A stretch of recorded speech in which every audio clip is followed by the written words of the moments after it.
This is Voice of the Dreamer, where broken dreams come back to life, where belief is louder than doubt, and where your next breakthrough starts now. If you're tired of waiting, tired of shrinking, and ready to rise, you're in the right place. Let's go. Let me ask you a question.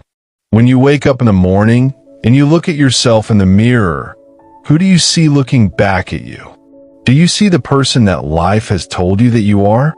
Do you see the sum total of your mistakes, your failures, your heartbreaks?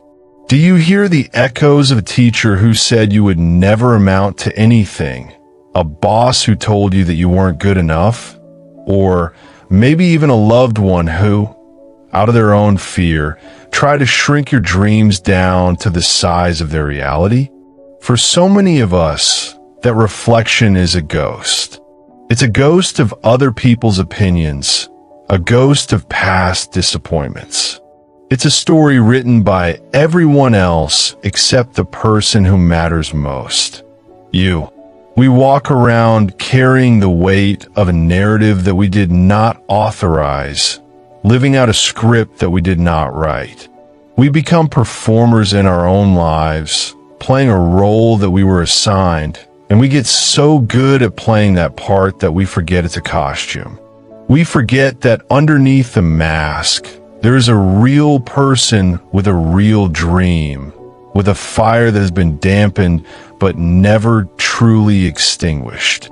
You see, the world has a vested interest in keeping you small. It's easier to manage you that way. It's more comfortable when you fit into a neat little box. When you don't rock the boat, when you don't ask for more, when you just accept the life you've been handed. Society programs us for mediocrity. It celebrates the safe path. It rewards the person who follows the rules without question. But somewhere deep down in the marrow of your bones, there's a different kind of voice. It's not loud. It's not demanding. It's a whisper. It's a quiet hum of dissatisfaction with the status quo. It's that feeling you get when you see someone else living a life of passion and purpose, and a part of you says, I want that. I feel that. That could be me. That is the voice of the emotional believer waking up inside of you. The emotional believer is the part of you that logic cannot touch. It's the part of you that reason cannot argue with. It's the raw, untamed, magnificent part of your spirit that knows, without evidence, without proof, that you were designed for more. It's the part of you that can look at a mountain of obstacles and see a staircase to the stars. It's the part of you that can stand in the wreckage of your life, with tears streaming down your face, and find the courage to take one more step. It's not about positive thinking. This goes deeper than that. Positive thinking is trying to convince your mind of something. Emotional believing is aligning your heart with a truth that has always been there. It's a conviction that settles into your soul. It's a knowing that transcends circumstance. I met a young man once, let's call him David. David grew up in a neighborhood where dreams went to die. The only things that seemed to flourish there were poverty and despair. He was told from the day he was born what his limits were. He was told what he could and could not achieve. The world had already written his final chapter before he had even learned to read. He went to a school that was underfunded, with teachers who were overworked and overwhelmed. He saw his friends fall into the traps that had been laid for them for generations. Every external signal, every piece of data, every logical conclusion told him that his life was on a predetermined track to nowhere. But David had a grandmother, and his grandmother was an emotional believer. She didn't have a fancy education. She didn't have any money, but she had a spirit that could not be broken. And every single day, she would look at David and she would say, Baby, don't you let this world fool you. Don't you let these streets tell you who you are. Inside of you, there's a king. Inside of you, there's a scholar. Inside of you, there's a power that can change the very ground you walk on. She watered a seed of belief in him that no amount of negativity could uproot. She wasn't giving him a logical argument. She was transferring a feeling. She was giving him the gift of emotional conviction. And so David started to see himself through her eyes. He started to feel the truth of her words in his heart. It wasn't a sudden flash of lightning. It was a slow sunrise. He started to believe, not because it made sense, but because it felt right. It felt more real than the poverty around him. That belief became his shield. When people laughed at him for carrying a book, his belief protected him. When friends tried to pull him down, his conviction gave him strength. That belief became a fuel that was more powerful than any drug, more intoxicating than any distraction. He started to get hungry. See, when you start to believe in what's possible for your life, a different kind of hunger awakens within you. It's a hunger to learn, a hunger to grow, a hunger to become the person you see in your heart. It's a hunger to manifest the vision that you hold within your spirit. David started devouring books. He started staying after school. He started asking questions. He started to do the work. The emotional believer doesn't just sit and wish. The emotional believer gets up and builds. The emotion, the conviction, that is the blueprint. But your hands, your effort, your sweat, that is what builds the cathedral. People looked at him and they said, "Who do you think you are?" And for the first time, he had an answer. He didn't say it out loud. He said it in his heart. "I'm a king. I'm a scholar. I'm a force for change." His belief was no longer just his grandmother's words. It had become the rhythm of his own heartbeat. You have to understand something. Your life will expand or shrink in direct proportion to your belief. If you hold a small belief, you will live a small life. You will take small actions.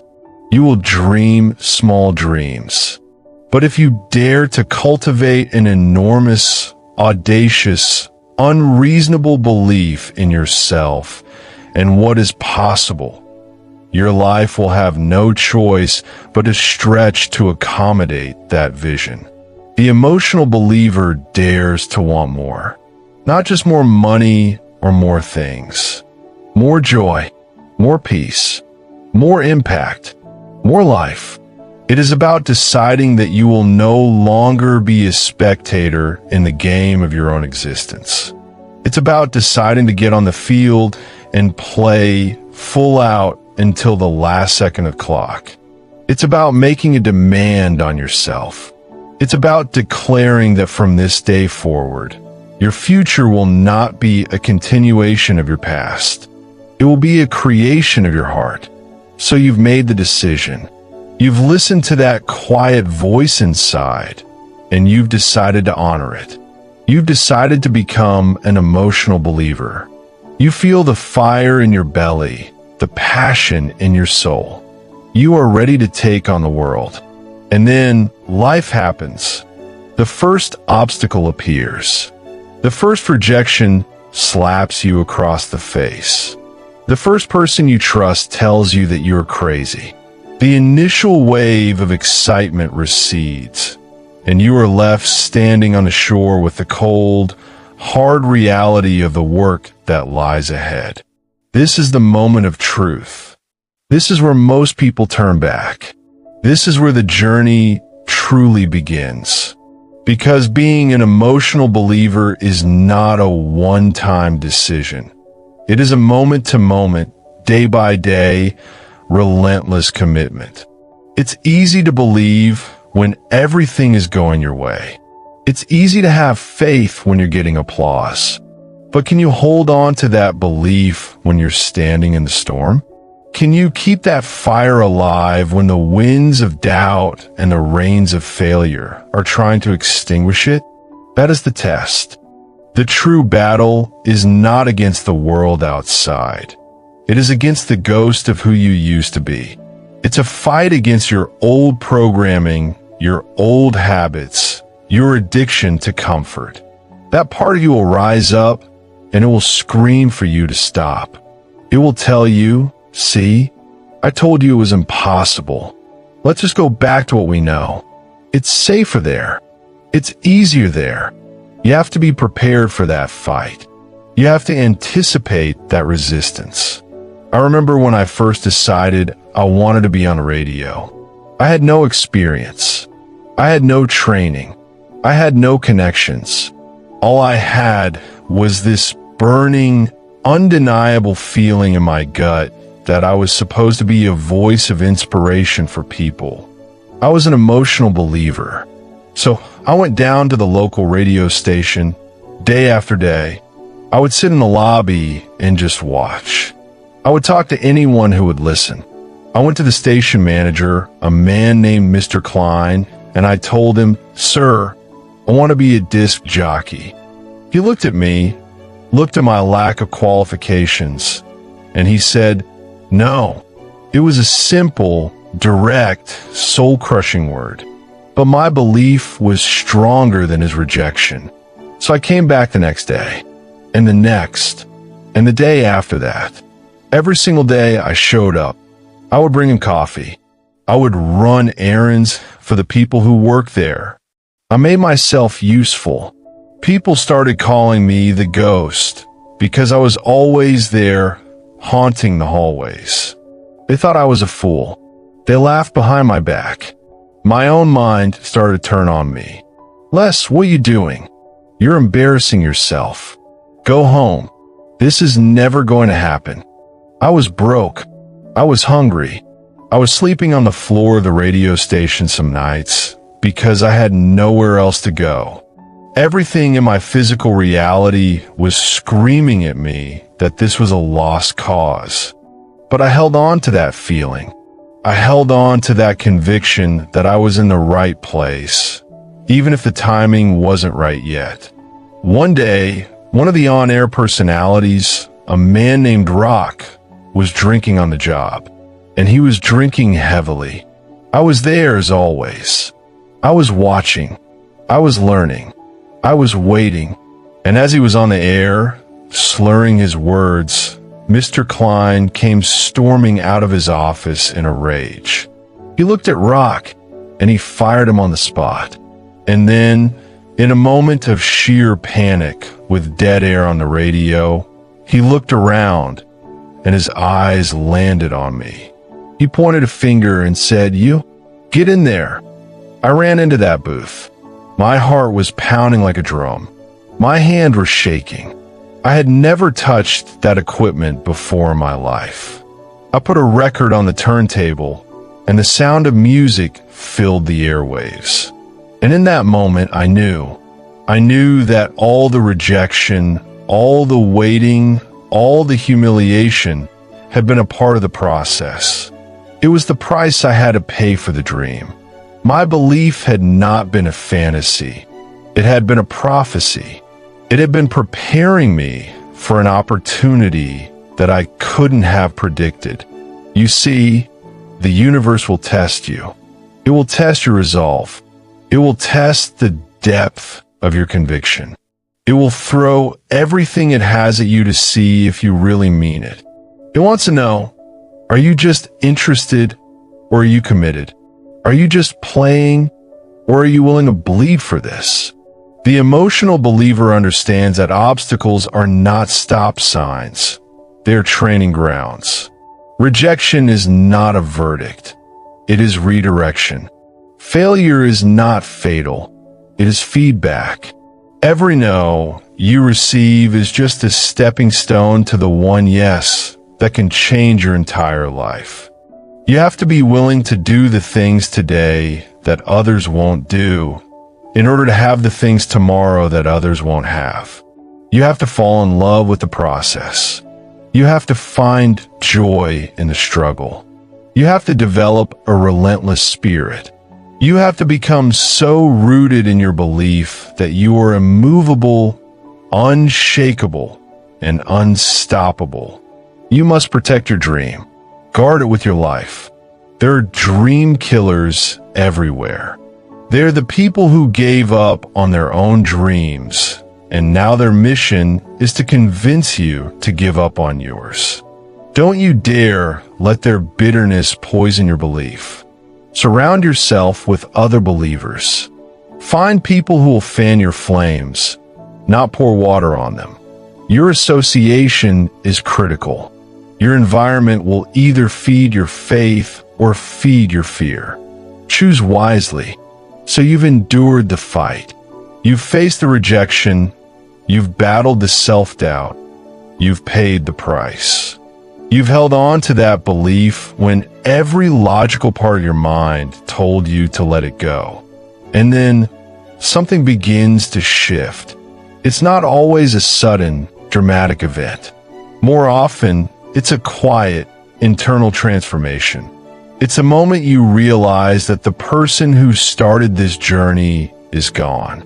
The person who was afraid, the person who was defined by their past, the person who needed constant validation. That person has been forged into someone new in the fires of adversity. This is the breakthrough. The breakthrough is not just about achieving the goal. It is about becoming the person who is capable of achieving it. The prize is not the destination. It is the evolution of you. Think of a sculptor who stands before a giant, shapeless block of marble. The sculptor doesn't create the statue. The sculptor's job is to see the masterpiece that is already trapped inside the stone and to chip away everything that is not the masterpiece. The doubt is a piece of stone to be chipped away. The fear is a piece of stone. The limiting beliefs, the old habits, the opinions of others, it all has to be chipped away. And what is left is the magnificent, powerful, authentic you that was there all along. You were always the statue. The journey of the emotional believer is the process of removing the excess stone. When you reach this point, your relationship with the world changes. You're no longer tossed about by the waves of circumstance. You have become the lighthouse. You are anchored in a deep, internal truth that no storm can shake. You no longer seek approval because you have approved of yourself. You no longer fear judgment because you have judged yourself worthy.